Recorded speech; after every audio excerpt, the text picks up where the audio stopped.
북한의 대전략은 대한민국을 전쟁하지 않고 접수하는 겁니다. 미국이 우리 핵을 대신해서 협박을 막아줄 수가 있는 겁니다. 미국이 한국의 통일에 개입하지 못하는 상황이 북한의 핵폭탄이 미국의 대도시를 맞힐 수 있는 날입니다. 네.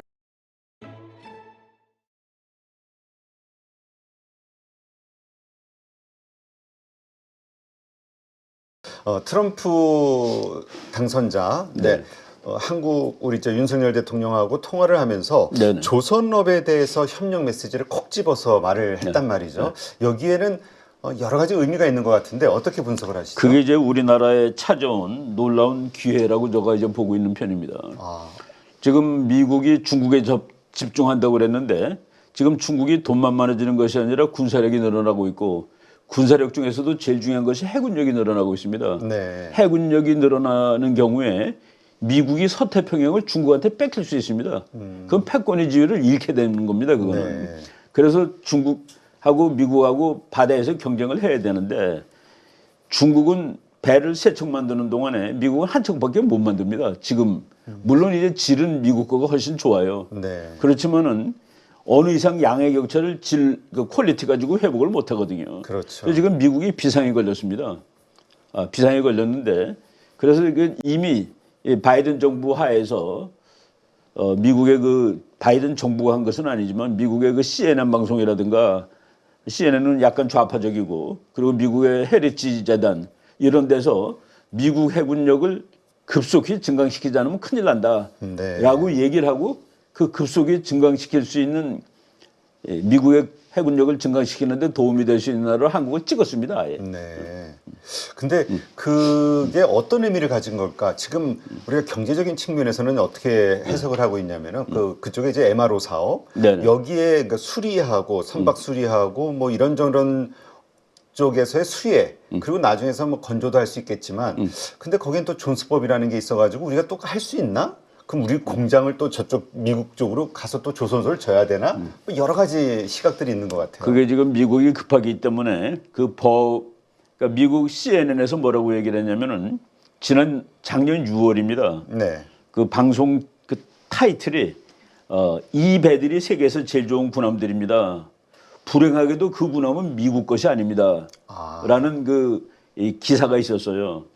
그리고 그 기사에 그림으로 보여준 군함이 그 대한민국의 세종대왕함입니다. 그래요? 얘가 세계에서 제일 좋은 배입니다. 라고 얘기를 하고 거기서 지금 중국 군함이 엄청나게 늘어나고 있는데 미국보다 3배 빠른 속도로 늘어나고 있는데 한국이 미국 군함과 같은 수준의 군함을 중국과 같은 속도로 만들어줄 수 있는 나라입니다라는 기사가 나옵니다. 그래요? 네. 그리고 거기에 여러 가지 제한이 있지만은 급한 대로 한국이 만든 걸 사오는 방법도 있고 한국한테 라이선스를 줘서 만드는 방법도 있다까지 나옵니다. 그러니까 법은 그대로 바꾸면 돼요. 그 법을 유지하면은 중국한테 미국이 지는 겁니다. 그렇다면 그 존스법 자체도 이번에 개정될 가능성이 있으나 있다. 마나한 법이죠. 이미 그 평론가들이 한국 보고 라이선스 생산을 하든지 미국 설계도를 가지고 아예 한국이 만든 걸 사오든지 하라고 얘기가 나오는 정도니까 그 방송에서 나오고 헤리티지라는 데는 뭐 그건 완전히 미국 보수 띵크탱크의 첫 번째가 가는 거죠. 거기서도 한국 보고 만들어 달라고 부탁하는 수밖에 없다. 그래가지고 이제 미국 지금 현재 해군 장관이 한국을 방문해서 우리나라 그 조선소를 다 보고 갔습니다. 그리고 지금 결정된 것이 일단 수리를 한국한테 맡기면 된다가 되는 거죠. 그리고 궁극적으로는 우리 배를 그렇게 가성비 있게 빠르게 만들어 줄 수 있는 그 협력 체계를 만들자. 그렇지. 그게 지금 미국이 한국뿐만 아니라 일본도 거기서 보고 있는 겁니다. 거기서 우리가 경쟁을 해서 이겨야 되는 것이죠. 그렇군요. 근데 중국 해군에 대한 경계감 이렇게 떠오르고 있는 것 같은데 얼마 전까지 제가 보고 들은 바로는 이렇게 시뮬레이션 워게임을 하게 되면은 그래도 압도적으로 미국이 이기는 걸로 나온다라고 봤던 것 같은데 지금 미국과 중국의 해군력 어떤 차이가 있습니까? 그게 이제 두 가지가 다 있습니다. 이제 미국 군인들이 해군을 느리기 위해서 해군에서 시뮬레이션하면 지는 거로 나옵니다. 우리 필요하다, 더 있어야 된다. 그래서 이제 그거는 정치적인 목적이 있어요. 그러니까 시뮬레이션 하는 데 따라서 승리도 하고 지기도 하고 그러는데 그냥 양쪽으로만 봤을 때 트럼프 대통령이 지난번에 대통령 됐을 때 오바마를 막 욕을 했습니다. 미국 해군을 다 망쳐놓은 인간이라고. 그래서 미국이 그때 275척을 갖고 있었는데 네. 트럼프가 그 4년 동안에 296척까지 올렸습니다. 그러니까 21척을 새로 만든 거예요. 1년에 네. 5척씩. 그러니까 보통 일 아니죠. 그런데 바이든이 그것을 5척을 줄여가지고 291척으로 줄었습니다. 네. 근데 양적으로는 중국이 2014년부터 미국을 앞섭니다. 그래서 지난 4년 전에 트럼프가 350척 해군을 만들겠다라고 이제 공언을 했는데 296까지 가고 그만둔 것이죠. 앞으로 350척은 무조건 만들 거고 지금 중국이 늘었기 때문에 400척까지 만들 수도 있습니다. 그리고 지금 2022년 통계를 보면은 중국이 미국보다 39척이 많습니다. 뭐 이게 이제 여러 가지 종류 낮춰서 그런데 지금 속도로 나가게 되면은 2030년에는 131척이나 더 많게 된다. 요것이 만약 되면은 서태평양을 미국이 중국한테 뺏기는 거가 됩니다. 대만 네. 뺏기고 그 대만 뺏기면은 한국, 일본 다 뺏기는 거로 봐야 되는 것이죠. 그렇죠. 이거는 뭐 미국의 패권이 무너지는 겁니다. 그리고 또 거기 그 원유 수송로가 다 이거 뭐 봉쇄되는 거니까. 그렇죠, 그렇죠. 네, 미국 입장에서는 뭐 이거 결코 허락할 수 없는 상황인 거죠. 자, 그렇다면 이제 과거의 미소, 과거 그 구소련 네. 이 군비 경쟁을 보더라도 미국이 이렇게 했을 때 소련도 그렇게 했었지 않습니까? 따라가다가 네. 이제 무너진 거죠. 중국에서도 그렇다면 미국의 어떤 대응에 맞춰서 막 군사력, 특히 해군력 증강하는 이런 일들이 있지 않을까요? 지금 그게 이제 군비 경쟁 이론은 상대방의 군사력을 보고 올라간다는데 중국은 그냥 혼자 막 올라갔습니다. 네. 중국은 혼자 막 올라간 이유가 뭐냐? 중국몽. 그러니까 상대방이 나를 위협한다를 떠나서 우리는 무조건 1등이 돼야 돼. 그런 측면이 있는데 러시아, 소련의 경험을 보면은 그거 하다가 이제 국가가 무너집니다. 네. 소련이 결국은 뵙세가 황새 못 따라가듯이 미국이 군비 경쟁하겠다고 마음을 먹으면은 중국이 아마도 못 따라갈 겁니다. 네. 오히려 그러한 일들이 있게 되면 중국이 더 어려운 상황으로 갈 수 있는. 지금 뭐 그렇지 않아도 저는 뭐 국제정치학자지만은 중국의 경제력이 이제 한도에 이르렀는데 네. 그 피크 파워가 됐다고 국제정치학자들은 봅니다. 네. 그러니까 이제 절대적인 것이 아니라 상대적으로 미국을 100으로 봤을 때 중국 경제가 한 65, 66까지 따라왔는데 이제 더 이상은 못 올라간다. 미국을 100으로 봤을 때 중국은 앞으로 내려갈 일만 남았다라고 보는 거죠. 네, 그렇군요. 하긴 뭐 지금 여러 가지 중국에서 경기 부양책들을 써도 예전 같지가 않다. 예전에 정책을 내놓으면 다시 부동산 가격이 확 하고 올라갔는데 지금은 지금 안 움직이질 않고 그래서 오히려 이 경기 부양책을 다 쓰고도 효과가 없는 디플레이션 상태가 됐을 때 엄청난 후폭풍이 오지 않겠느냐에 대한 걱정들을 많이 하긴 하더라고요. 네. 자, 지금 트럼프 당선자 나토에 대해서도 방위비 증강을 요구하고 있죠. 이전에는 뭐 일기 때는 나토 탈퇴하겠다는 이야기까지 나왔었고 이것이 또 유럽 포함한 세계 지정학적 그 어떤 뭐라 그럴까요? 그 변동 사항이 또 생길 수 있는 리스크로 보는 분들도 있던데요. 네네. 이거 트럼프가 나토 국가들한테 방위비 올리라라고 한 것은 나토 국가들이 러시아가 이제 일단은 소련이었다가 망한 다음에 이제 한 뭐 10년 동안 거의 있는 동 마는 동 하다가 그랬죠. 지금 다시 치고 나옵니다. 다시 치고 나오는데 나토 국가들은 소련이 망한 직후에 방위비를 유지하고 있습니다. 그러니까 미국이 러시아가 지금 크고 있는데 너네들 가만히 있으면 어떻게 국방비를 올리라고 네. 지금 1%대가 아니라 다 2%에 맞추라고 한 것이 트럼프가 요구한 겁니다. 네, 2배로 늘려라. 그러니까 1%짜리는 2배가 되는 거죠. 그러니까 영국만이 2% 넘고 나머지는 다 잘 안 됩니다. 그게. 네. 그래서 국방비를 올릴 것이라고 이제 요구를 했는데 그러면 안정되죠. 네. 그 어떻게 따라갈까요? 왜냐면 유럽 같은 경우는 우리 같은 경우는 좀 힘이 없어서 시키면 시키는 대로 해야 된다 이런 어떤 말들을 하지만 유럽은 그래도 막 같이 관세 세게 때리면 보복 관세도 하고 이 좀 유럽 연합의 그 힘이 좀 있지 않나요? 그래 유럽이 이제 경제적인 힘은 있는데 러시아가 유럽 EU랑 싸우지 않습니다. 한 나라랑 싸우죠. 그러니까 핀란드랑 싸우든지 노르웨이랑 싸우든지 폴란드랑 싸우지 EU랑 싸우지 않습니다. 네. 그거를 이제 국방하고 경제에서 이제 차이가 나는 거를 그래서 지금 독일에서는 미군을 뺐습니다. 많이 다 빼지는 않았지만은 상당 부분을 뺐습니다. 의미가 있는 건가요? 그 행위는? 그게 이제 그 트럼프 생각이 아니라 미국이 아주 끝내주는 국제정치학자들의 아이디어입니다. 그 사람들이 독일도 국방비를 더 늘리라고 해라. 그거 하기 위해서 일단 육군이 좀 빠져라. 그 대신에 해군이 가서 앞에 가 있으면 된다 하고서 그래서 오프쇼 밸런스라고 그러는데 본토에서는 나오더라도 바다를 지켜주고 네. 본토에서 미군을 빼므로써 그래서 원래 그러니까 미군이 제일 많이 있던 나라가 독일인데 네. 독일이 2위로 내려가고 일본이 1위가 됐습니다. 거기서 빠지는 바람에 미군이. 근데 그래서 독일은 국방비를 올렸죠. 네. 근데 이제 그거를 미국 사람들 생각으로는 그래도 되는 이유는 독일은 러시아랑 맞설 만큼 힘이 강하고 러시아는 옛날처럼 강하지 않기 때문에 혼자 힘으로 독일을 깰 수 없다. 네. 그러니까 미군은 나와도 된다는. 그러니까 미국이 버리고 나왔을 때 무너진다면 결코 안 버립니다. 그렇죠. 그렇다면 계속해서 이 자국의 방위를 그 뭐 1%에서 2% 나라마다 좀 다르겠습니다만 유럽 국가들은 이제 나토 국가들은 올릴 수밖에 없는 환경에 처해 있다. 그렇죠. 트럼프의 뜻을 따를 수밖에 없다. 이렇게 그렇죠. 보시나요? 트럼프의 뜻을 따라야 되고 여기서 또 트럼프의 입장이 하나가 더 있습니다. 이 세상 돌아가는 것을 보니까 미국식 소구 문명을 지키는 것이 너네들이 아니라 러시아에 차라리. 이번에 파리 올림픽 지난번에 보지 않으셨습니까? 너네 유럽 이게 소구 문명의 그 수호자가 맞냐? 오히려 그 소구 문명의 수호자가 러시아 같아. 러시아 공산주의 아닙니다. 독재 국가이긴 하지만 그렇죠. 그런 그 문화적인 갈등도 있습니다.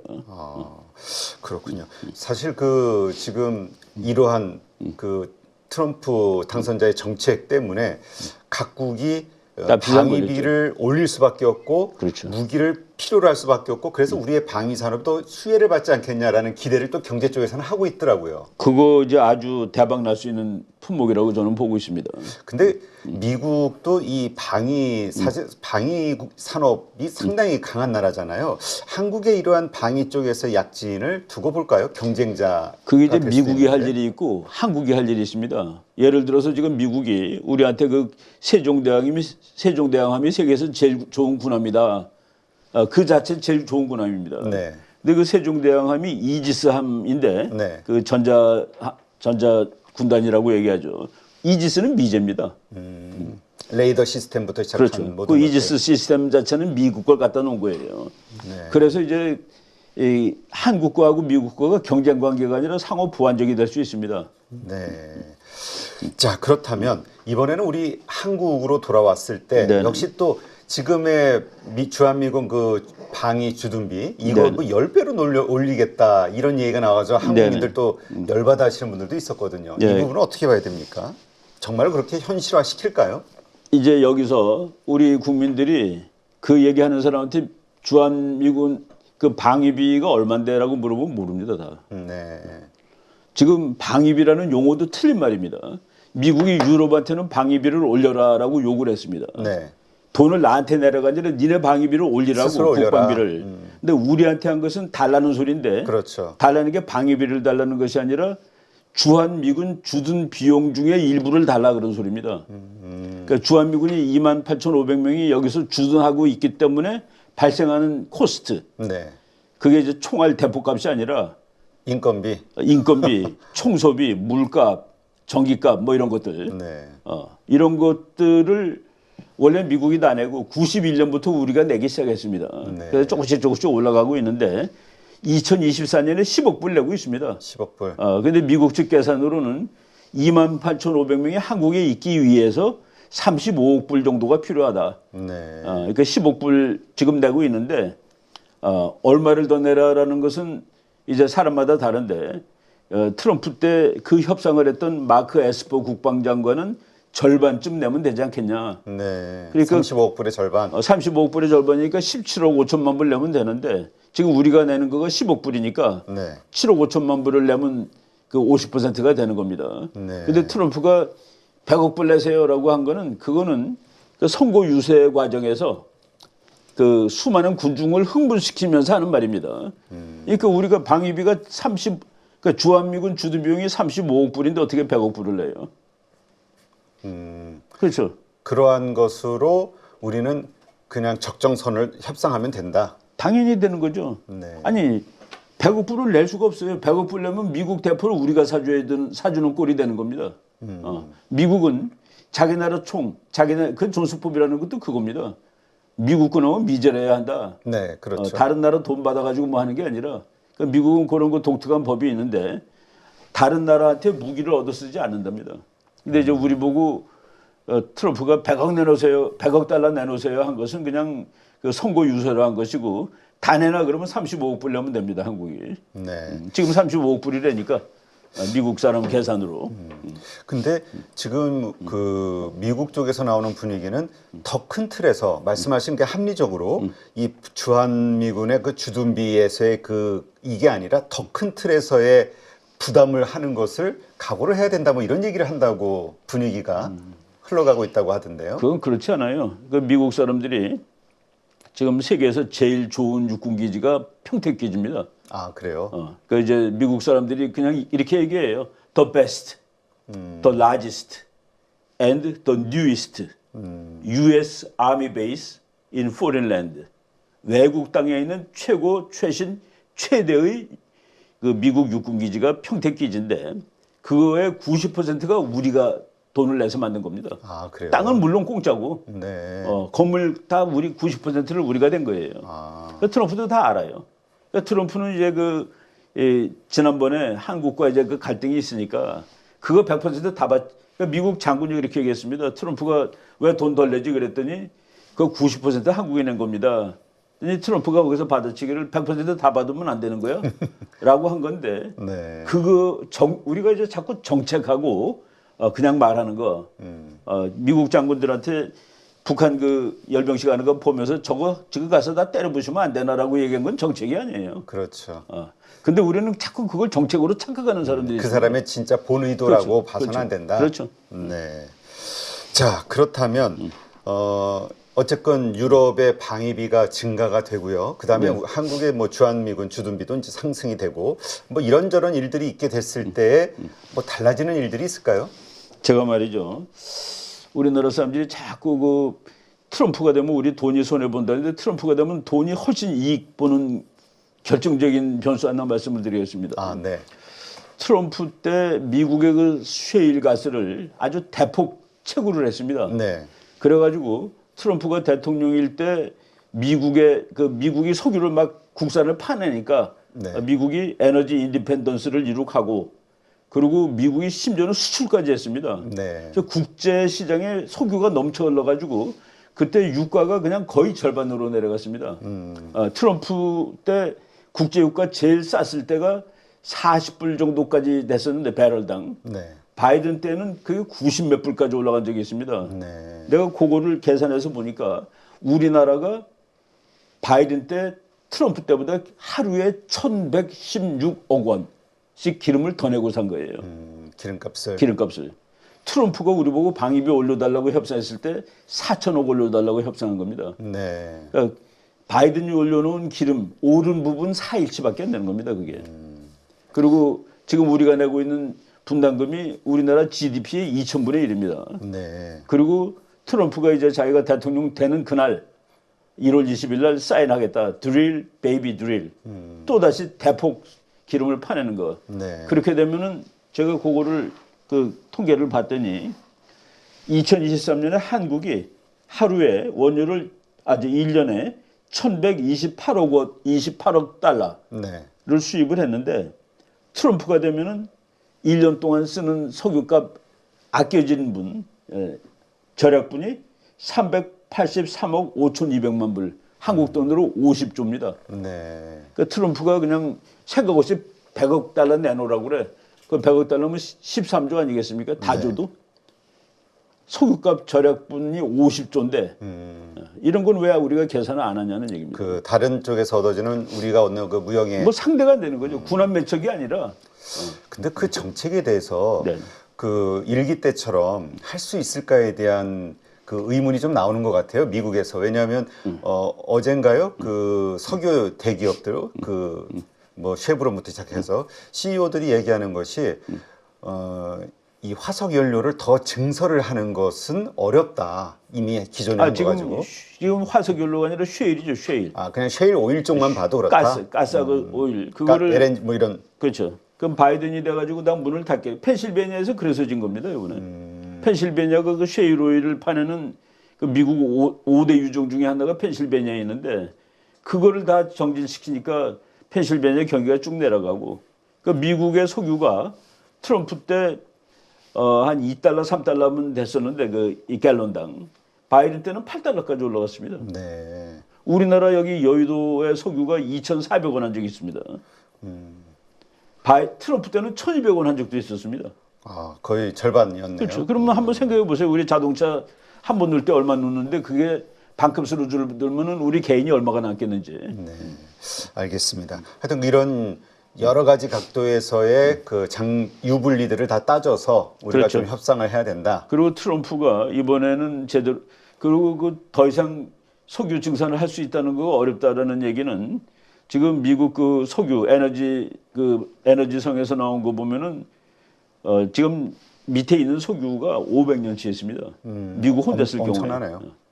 그러니까 뭐 사실 뭐 공해 문제 이런 거에서 전기차를 만들고 앞으로 글로 가는 건 맞겠습니다만은 석유가 모자라서 전기차를 만든다는 아닙니다. 그렇죠. 자, 그렇다면 이번엔 이제 우리 한국의 군사력과 네. 관련한 이야기를 좀 말씀드리죠.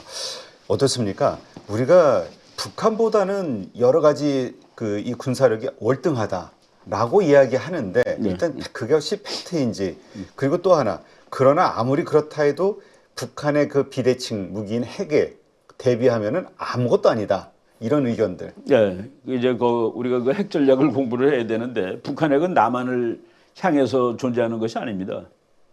북한이 남한과 싸우려면 더 이상 핵 안 만들어도 됩니다. ICBM 쏠 필요가 없어요. 한국은 ICBM 필요 없습니다. 그렇죠.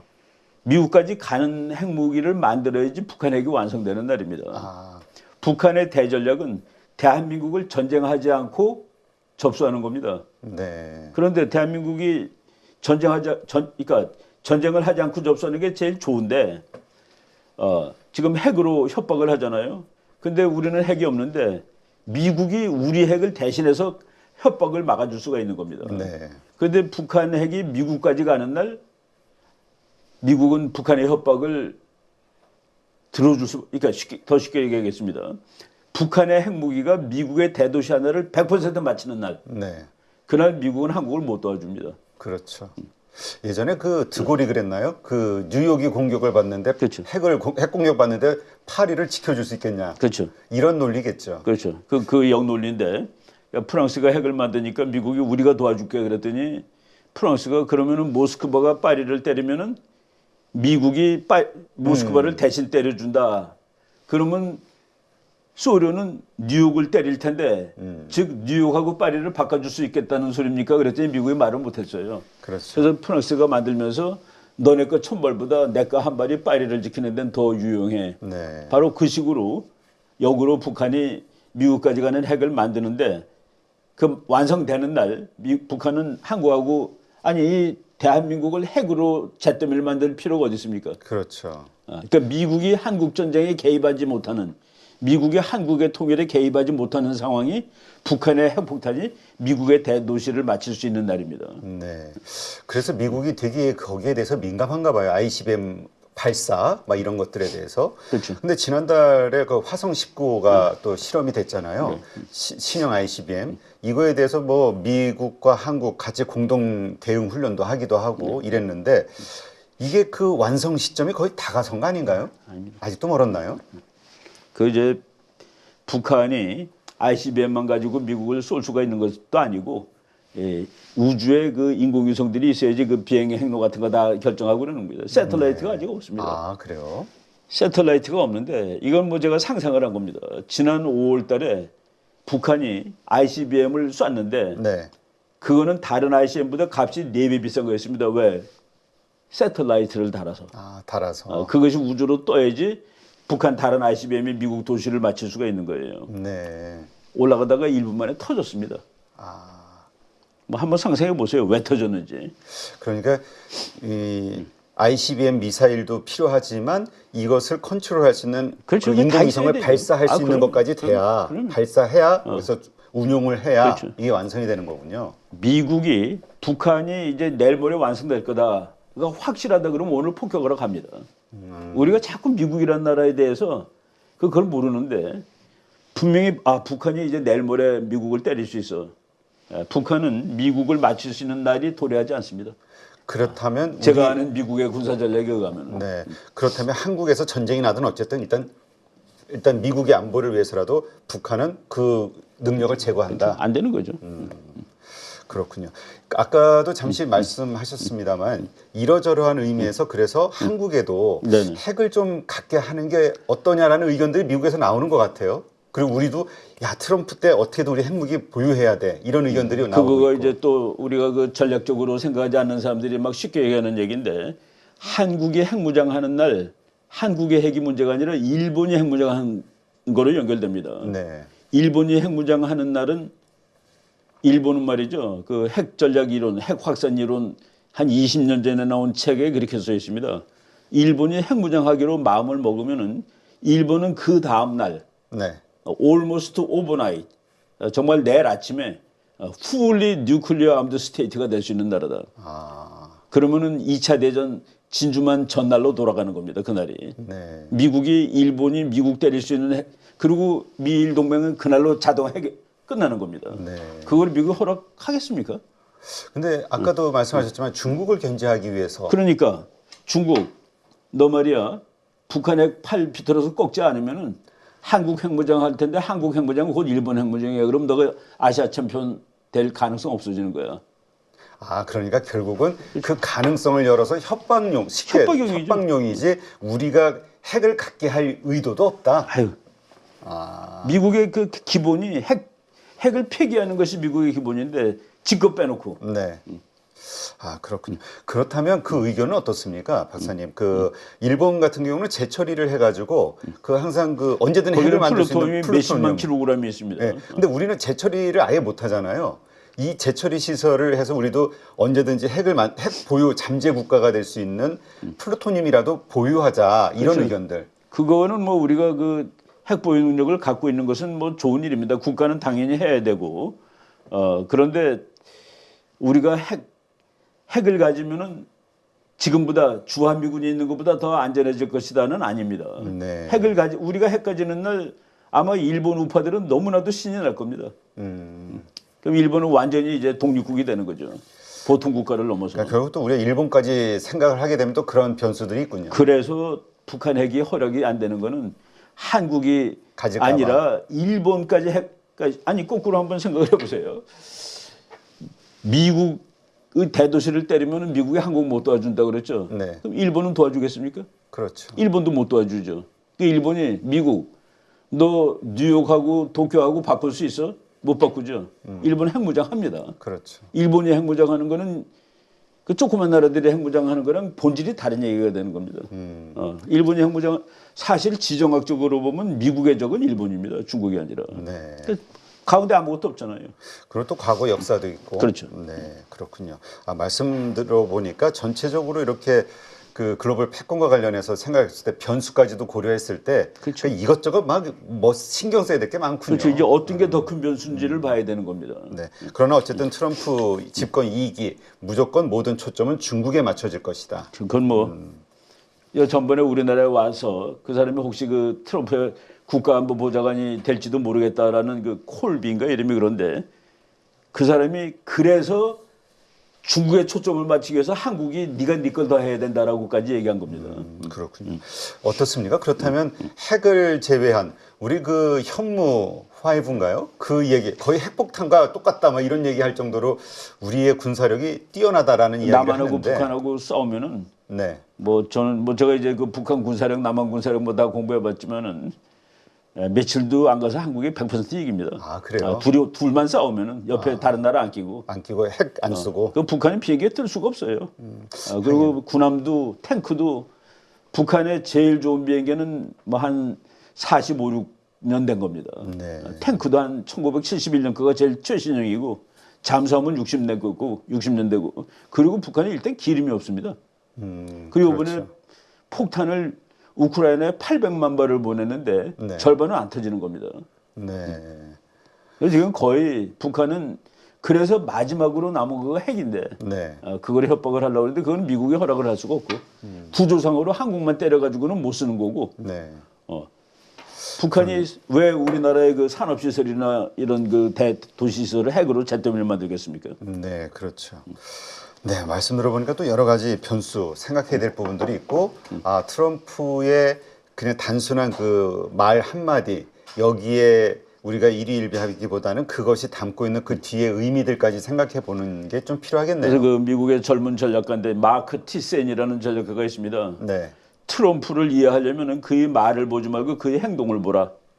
그러니까 트럼프가 나 저 사람 좋아요. 나 저 나라랑 친해요. 그런 사람들은 예외 없이 트럼프 때 아주 정말 고생을 많이 한 나라들입니다. 네.